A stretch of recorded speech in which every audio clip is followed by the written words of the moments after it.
Tu gre Mura, druga meja in to je ta strogi kljun, ne, Slovenije. In tu gre meja potem tako, tu gor.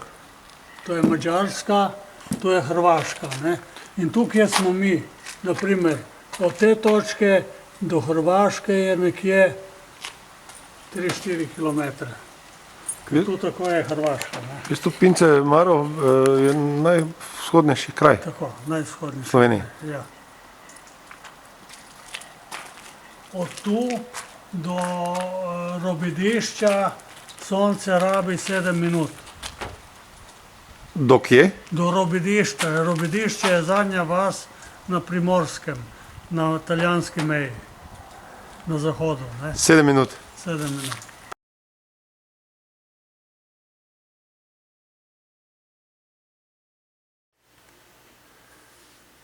Gospod Stanislav Benca, Ja. lep dober dan. Pogovarjala se bova o knjigi, ki ste jo napisali in objavili pri Kulturnem centru Maribor, Nikjer doma. Prejle ste mi razložili, da je to drugi del zgodbe Od Soče do Mure, Ja. ki pa je že šla v knjigi, ki ste jo izdali v samozaložbi. Tako. Odkot poriv, odkot ideja, potreba pravzaprav verjetno po pisanju na nek način družinske zgodovine? Pravzaprav ta zgodovina je zgodovina primorskih beguncev, kateri so po prvi svetovni vojni si našli dom tukaj v Prekmurju. Jaz sem to temo precej dobro poznal, namreč pri naši hiši se je ta zgodba večkrat razlagala, kako hudo in trnovo pot so praktično oni mogli prestati, ko je v času prve svetovne vojne kompletne primorske vasi bile na silo, na hitro izseljene zaradi velikih front, odnosno soških front, katere so se odvijale na področju Posočja. Imel sem pa veliko srečo, da sem dobil v roke praktično nonin dnevnik, v katerem je zapisala podrobno to njihovo pot od leta 15 naprej. Namreč leta 1915, ko je Italija napadla Avstro-Ogrsko na Posočju, na področju Soče, so jih na hitro izselili kompleten del Posočja. Z levega brega je takrat bilo preseljenih okrog 80 tisoč Primorcev. 80 tisoč? 80 tisoč Primorcev. Izseljeni so bili po avstrijskih taboriščih in izseljeni so bili na Moravsko, na Češko. Pomeni tam izza Brna v tisti del. Iz desnega brega Soče so pa izselili okrog 20 tisoč Primorcev. To so pa jih izselili Italijani in v glavnem so jih poslali čisto na jug Italije. Na Sicilijo in Korziko in tiste kraje. Tako da je skupaj v času prve svetovne vojne, v času soških front, odnosno takoj po letu 15, bilo odseljenih 100 tisoč Primorcev. Posočje je bilo popolnoma izpraznjeno in tam so se odvijale te huda vojskovanja med Italijo in Avstro-Ogrsko. Namreč Italija je 25. maja 1915 napovedala vojno Avstro-Ogrski in takoj so se začeli boji na področju Soče. Tako da po enih dokumentih, katere sem uspel nekako pregledati, Zgodovinarji govorijo o 1.100.000 mrtvih vojakov na področju samo Soče. S tem, da to se tudi vidijo te velike kostnice, katere se danes v glavnem na italijanski strani in Kobaridu na naši strani. Tako so naši pristali v taboriščih v Avstriji in moja babica v dnevniku piše, da je v 3 letih avstrijskih taborišč umrlo okrog 20.000 primorskih ljudi. Tako da samo iz njihove družine so 3 umrli v času teh 3 let. Pomeni, da so taborišča bila precej težka in kruta. Ko so oni se 18. leta po koncu vojne vračali iz teh taborišč, niso imeli kam. Italijani so okupirali Posočje, namreč z tajnim londonskim sporazumom je Primorska pripadala Italiji, istočasno pa je bila popolnoma zravnana zemlja, popolnoma porušena in oni so enostavno obstali na železniški postaji v Mariboru. Prihajali so tudi taboriščniki iz Češke in takrat je že nova nastala država SHS, njihovo socialno skrbstvo te ljudi odpeljalo v staro avstro-ogrsko bolnišnico v Šterntal ali Strnišče pri Ptuju, današnje Kidričevo. Tam je bila barakarska bolnica Prve svetovne vojne, sedaj izpraznjena, s 15.000 posteljami. 6.500 postelj so zasedli takrat Primorci. In tukaj v tem begunskem zbirnem centru ali taborišču so praktično dočakali leto 22. Meni 4 leta so tam bili. Dosti njih se je v tem času odselilo, ali so šli po svetu, ali so se vračali na svoje porušene domove. Naši so ostali do 22. leta tam in takrat se je taborišče tudi razpustilo.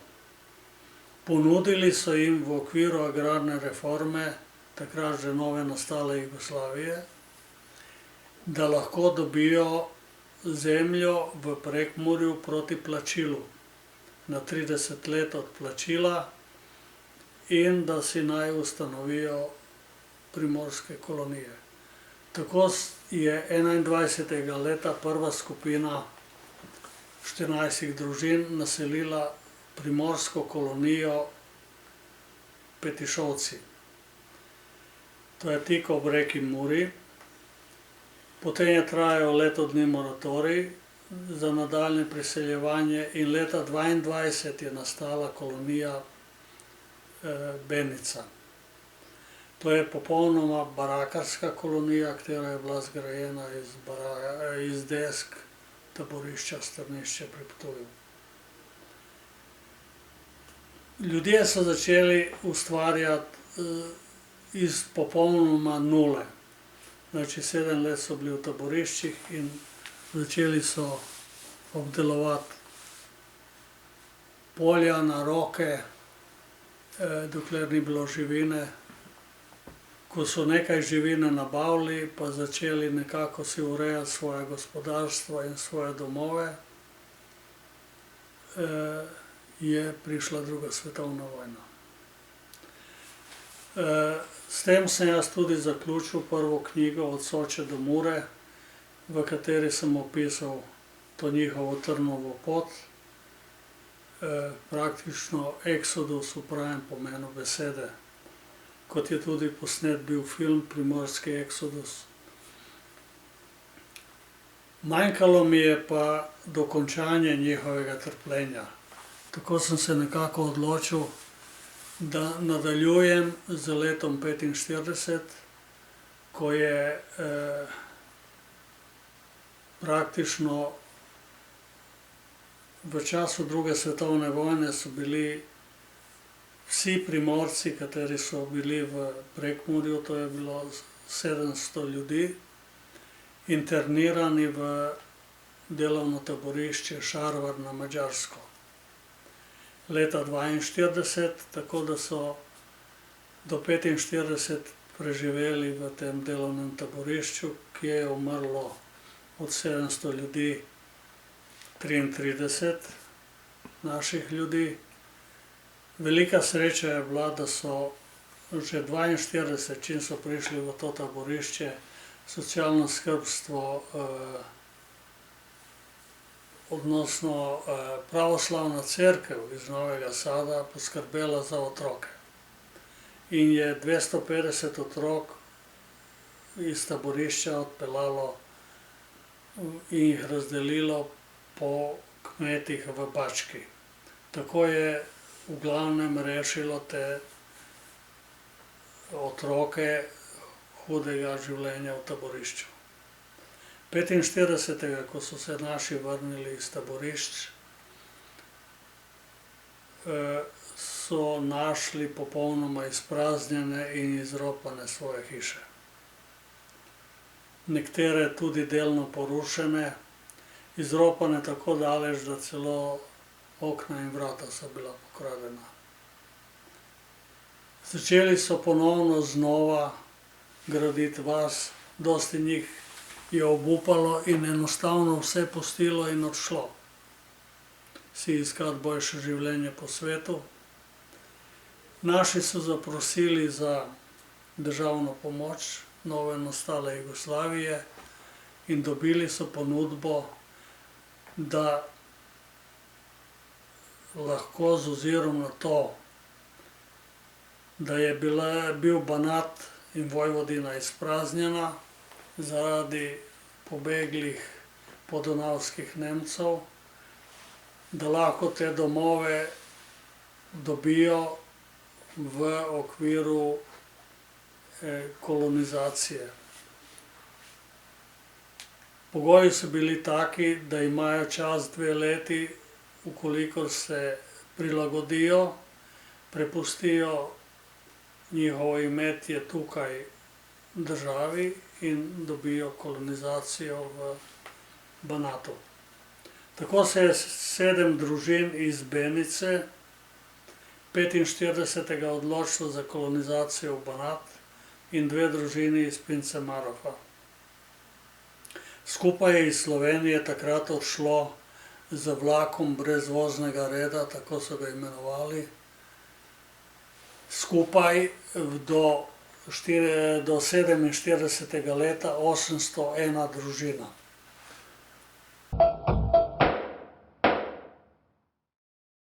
Ostala smo pri 800 800 slovenskih družin je sprejelo kolonizacijo v Banat do leta 1947.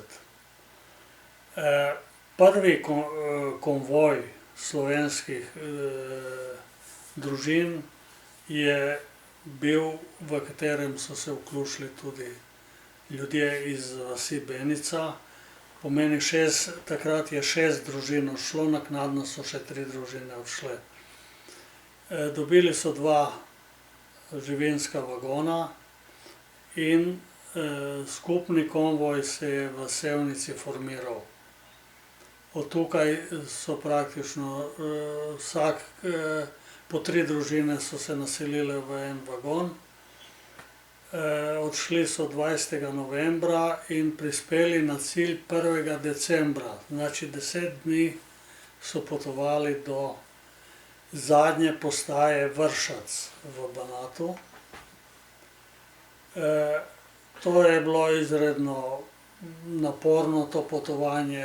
Reke so bile brez mostov, pomeni, da so se vozili z splavi čez Savo, čez Donavo. In končno 1. decembra so prispeli v Vršac. Tam jih je prevzela praktično ta komisija za kolonizacijo in jih namestila v izpraznjene nemške hiše.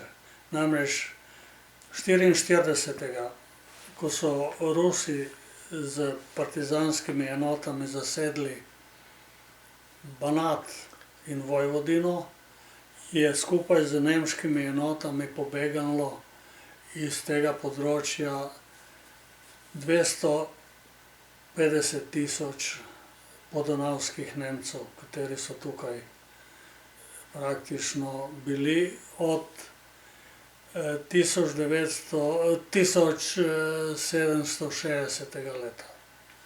Oni so se naselili takrat, ko so bili Turki pregnani in Avstro-Ogrska je praktično zasedla celo Vojvodino in področje Banata. V okviru tega so se te podonavski Nemci naselili na to področje in precej dvigali gospodarsko rast v samem področju. Vendar vsi ti Nemci so bili, odnosno večina njih, je bila vključenih v nemške enote. Najbolj zloglasna nemška enota, katera je najbolj morila po Srbiji, je bila enota Princ Eugen, katera je bila sestavljena ravno iz teh podonavskih Nemcev. Zaradi tega praktično niso imeli nobene možnosti, da bi obstali, in tudi z sklepom Avnoja so oni bili razlaščeni vsega imetja. Ogromno zemlje je bilo. Zemlje je bilo izpraznjene, je bilo 1 milijon hektarjev izpraznjene zemlje in okrog 65 000 kmetijskih gospodarstev je bilo izpraznjenih. 65 000 hiš, v katere so potem po ključu začeli naseljevati. Bila je napravljena delitev, koliko mora katera republika prispevati. Namreč Jugoslavija je bila brez hrane in Vojvodina je bila neposejana. Vojvodino je bilo potrebno na hitro ponovno naseliti, da se je lahko začela kmetijska proizvodnja. Tako je na Slovenijo odpadlo 3000 družin po ključu, vendar nikoli ni bil ta cilj realiziran. Maksimalno število je bilo, kot sem omenil, 800 družin, kateri so sprejeli kolonizacijo in odšli v Vojvodino. In Banat, normalno, največ jih je šlo v sam Banat, tako je v mesto Vršac prispelo 250 slovenskih družin. Potem so bile tu vasi, druga največja, pravzaprav mesto je Gudurica, v kateri so se še ostale slovenske družine naselile. Oni so dobili tudi takoj slovensko šolo za svoje otroke in dobili so po 5 hektarjev zemlje, s tem, da je 1 hektar bil vinograda. Pogoj je bil pa tak, da 2 leti so mogli ostati v tej kolonizaciji in po tistem so dejansko je to imetje prešlo v njihovo trajno lastništvo. Vendar v tem primeru se je imetje, katerega so imeli na starem domu, preneslo na državo.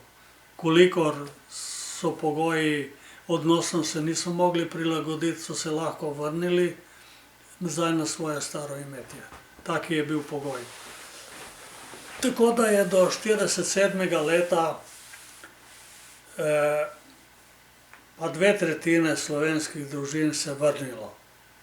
Pogoje niso mogli sprejeti, niso vedeli kmetovati na tako velikih poljih, tudi klima je bila nesprejemljiva, ni bila njim pisana na kožo, niso prenašali košave to je ta hladen veter, kateri piha na teh vojvodinskih ravninah.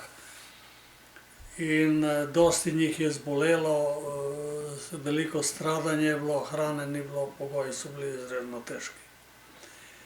Tako da danes je mogoče niti 1% teh ljudi ni ostalo v Vojvodini, ostali so se vrnili.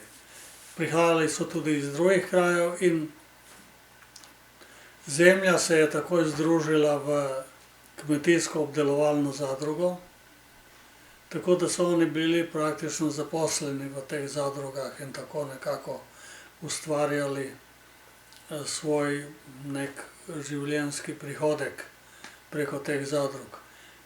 Veliki pomen je, da so dejansko oni prinesli en del tudi kulture, posebej Vršac, katerega sem obdelal v tej knjigi, Nikjer doma. Namreč še danes je ena največjih prireditev, katera je v Vršcu, vršačka berba grožđa ali vršačka trgatev, katera traja teden dni. To so že 46. leta naredili Slovenci, kateri so bili v Vršcu. Oni so prvi priredili veliko vršačko trgatev, namreč Vršac je obdan z vinogradi, ogromnimi vinogradi in največjo klet, katero je bila do takrat v srednji Evropi, je bila največja vinska klet v Vršcu. To so še izgradili prejšnji lastniki, tako da naši so tu potem našli neko svoje zadoščenje. Imeli so svoj kulturni dom, slovensko šolo, vendar nikakor se niso mogli prilagoditi temu življenju v Vršcu. Naši so praktično ostali do konca in Vaša družina? Naša družina, mama se je vrnila. 1948 se je vrnila sem in dejansko tukaj z mojim očetom na Pince Marofu so si ustvarili dom. Dočim njeni starši so pa ostali v Vršcu. Tam je tudi pokopan moj nono po mamini strani. Dočim babica je pa malo pred smrtjo se vrnila iz Vršca in je pokopana tukaj v Prekmurju. Praktično je živela do konca pri meni doma. In ona je tudi pisala dnevnik, kateri je bil ena opora, ko sem jaz opisoval njihovo življenje v tem delu sveta. Svoj dnevnik je zaključila z enimi precej tako žalostnimi besedami. Pravi: sedaj komaj vem, kaj pomeni, ko te celo življenje tuja vrata tolčejo po petah. Namreč ona je bila izredno načitana ženska. Prebrala je ogromno knjig, čeprav je imela samo osnovno šolo. Nažalost, čim je končala osnovno šolo, tisto leto je bila internirana, preživela 10 let internacij. Kljub temu, da so jo tako vaški učitelji v Opatjem selu, namreč ona je izvirala iz Krasa, in vaški župnik poskušala na silo spraviti v gimnazijo, vendar pogoji so bili taki, da je bila Primorska izpraznjena in ona nikdar ni dosegla tistega svojega cilja v življenju, da bi lahko se šolala. Ostala je samo na 8-letki, vendar iz njenega dnevnika sem jaz pobral ogromno podatkov, ogromno žalostnih zgodb njihovega težkega življenja. Tako da ta njihova pripoved se zato mojo praktično tretjo knjigo konča. Vmes sem še zbral v knjigi Usoda naših dni zgodbe iz taborišča Šarvar, pomeni od 41. do 45., ko so bili, odnosno od 42. do 45., ko so bili v taborišču Šarvar na Madžarskem. In tam je tudi nastala ena pesmarica s 15 pesmimi, ki je ena taboriščnica, neuka pravega pisanja, vendar izrednimi sposobnostmi za pesmi, napisala te pesmi in jaz sem jih nekako opremil in zbral v tej knjigi Usoda naših dni. Ampak če še ostanemo v Vršacu, en del vaše družine pa je ostal še tam, ne? Babica se je vrnila? Babica se je vrnila, nono je praktično tam umrl, ostala je pa najmlajša mamina sestra in njena družina je ostala v Vršcu. Tako da razen njih praktično ostali otroci so se odselili. Bili so 4 otroci, 3 so praktično odšli, moja mama, njena sestra in brat so praktično se vrnili. Ampak potomci, tisti, ki so ostali, so še zdaj? So še tam. So še tam. Imate stike z njimi? Imamo stike z njimi.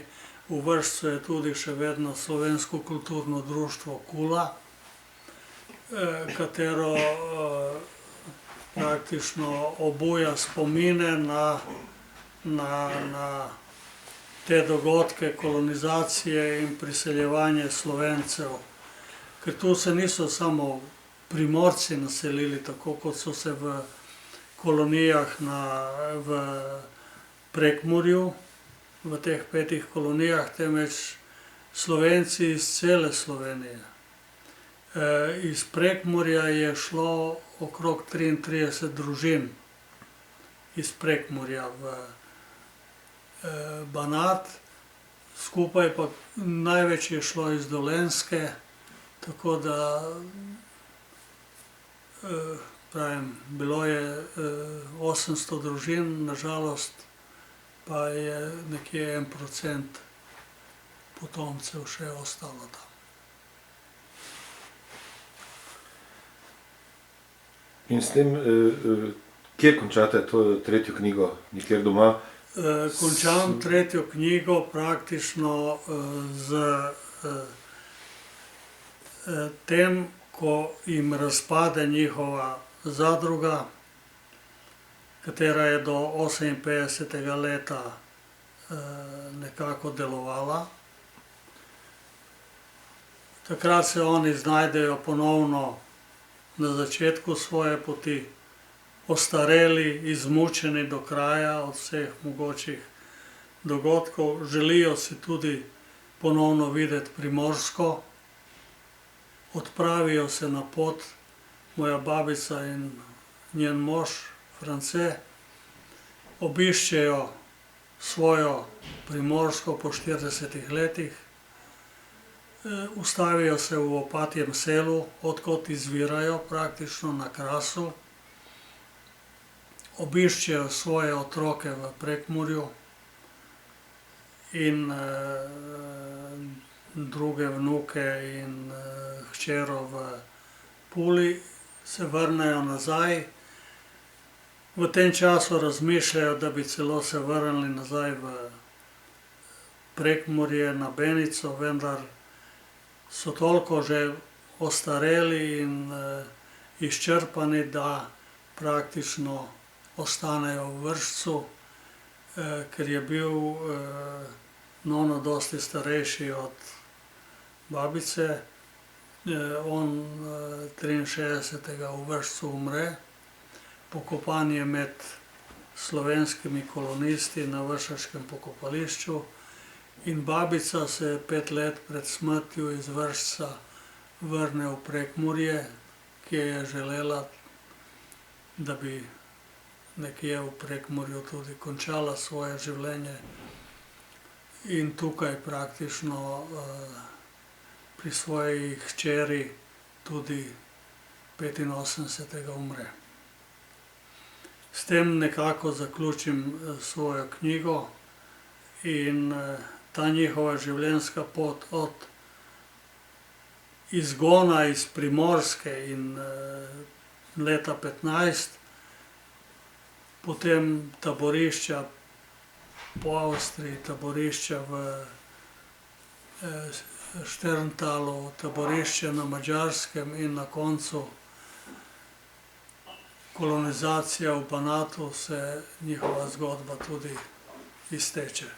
Tako da te 3 knjige, kot sem jih omenil, zajamejo ta ciklus in zgodovinskih dogodkov in dejansko težkega življenja na mojih prednikov.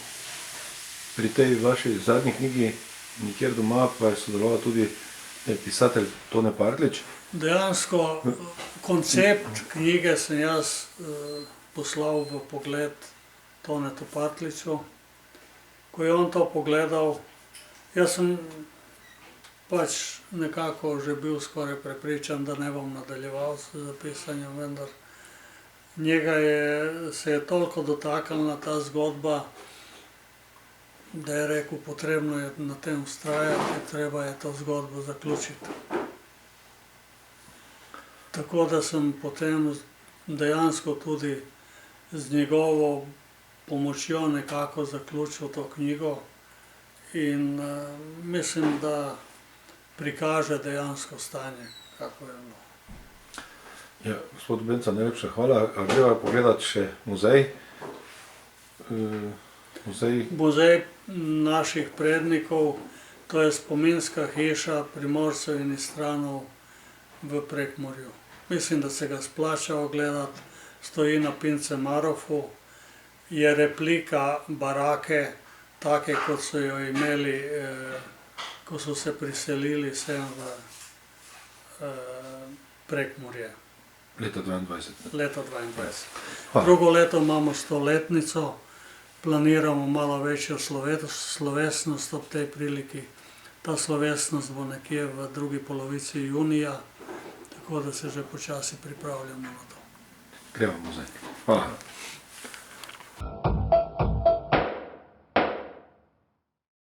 Društvo Zveza borcev je postavilo spominsko ploščo umrlim v internaciji Šarvar. 33 naših ljudi je tam umrlo in ta plošča je spomin na njihovo praktično življenjsko pot.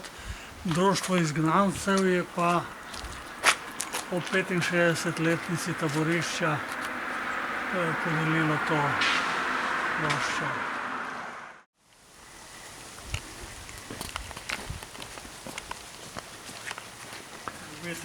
En bilten.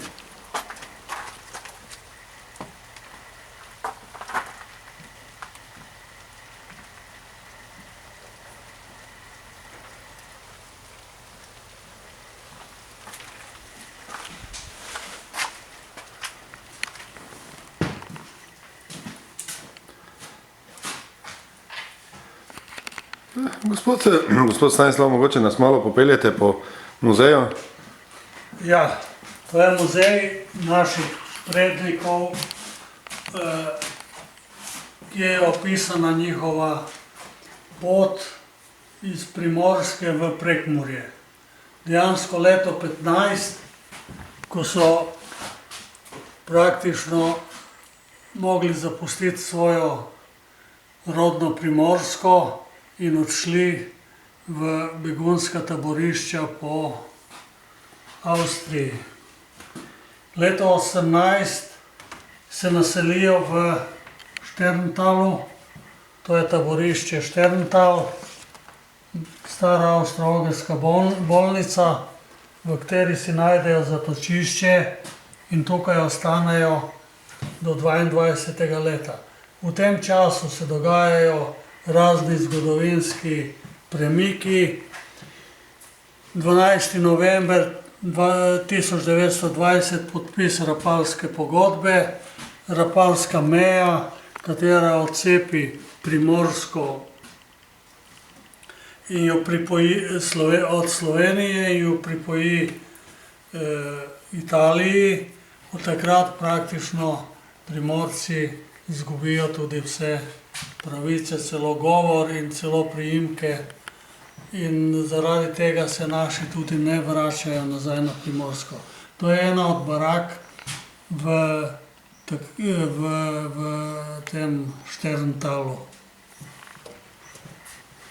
V tem času se v novi nastali Jugoslaviji, odnosno prvo SHS, dogajajo razni premiki. Tako imenovana Trianonska mirovna pogodba pripoji Sloveniji leta 19 Prekmurje in izvedena je agrarna reforma, v okviru katere praktično se deli zemlja ne kmetom, malim kmetom in dejansko tudi Primorcem, kateri so v taborišču Strnišče pri Ptuju. To je kataster Benice, kateri je bil takrat narejen. To je čista krašovska vas. Ljudje pridejo v dobri veri, da prihajajo na dobro področje med Ledavo in Muro, dejansko pa ne poznajo, kaj pomeni biti v nižini, na poplavnem področju in dejansko doživljajo ogromne poplave. Od leta 22, ko se naselijo, do 38. beležimo na Benici 13 velikih poplav, katere jim odnašajo pridelek, uničujejo poljedelstvo in tako naprej. To je original baraka. Taka je bila kompletna vas na Benici, zgrajena 22. leta. 25. leta se gradi Pince Marof kot naslednja kolonija. Tu gradijo hiše iz blata in slame. Potem Petišovci kolonija, 32. se gradi vas Kamovci, to je hiša v Kamovcih, in 34. ko je zaključek tudi agrarne reforme, del Dolge vasi. S tem je 125 družin primorskih priseljeno v Prekmurje za cirka 700 ljudmi. Tu imamo razstavljen en zvonček, katerega so Beničani prinesli iz Strnišča pri Ptuju, da bojo zgradili kapelo. Nažalost, do danes kapele ni v vasi in ta zvonček si je našel mesto v našem muzeju. 38. leto, kot sem jo omenil, do takrat velike poplave. 38. leta gradijo Beničani obrambni nasip pred Muro in od takrat naprej nekako so obvarovani. Občasno pri velikih povodnjih so še vedno bili poplavljeni. Letos, po 99 letih, je končno dokončan ta nasip, obrambni nasip za Benico, tako da od letos naprej je Benica 100% varna pred nadaljnjimi poplavami. Tu smo prikazali, da so to ljudje, kateri so prihajali iz Primorske, bili dobro izobraženi za te čase. Namreč to so bili razni mojstri, kamnoseki, mizarji, kolarji, tesarji in vsi so imeli končane osnovne šole, 8letke.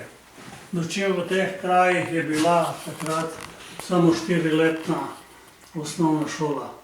Beničani, ko so postavili vas 22. leta, so eno od barak namenili tudi šoli, in to 8letki, kar je bila posebnost za te kraje, tako da so mogli dobiti posebno dovoljenje od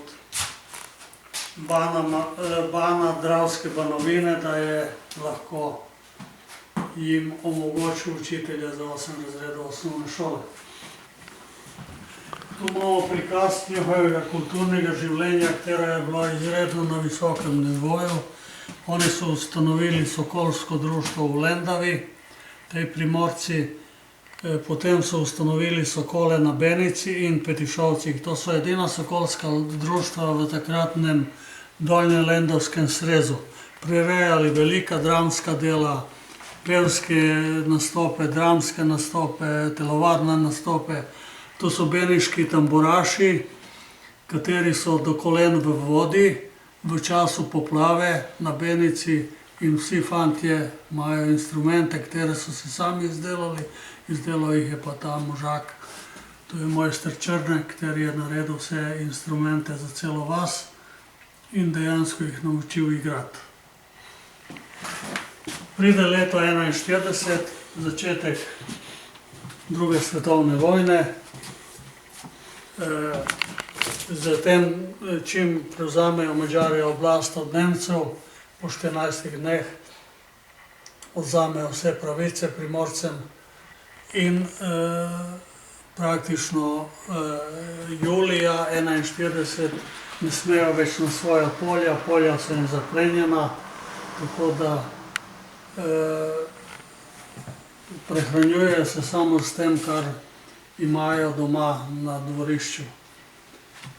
Leto 1942, izgon kompletno 5 primorskih kolonij iz Prekmurja z 700 ljudmi v taborišče Šarvan na Madžarsko, v transportne vagone, živinske in praktično tu je pa slika, ko iz taborišča vozijo otroke v Bačko.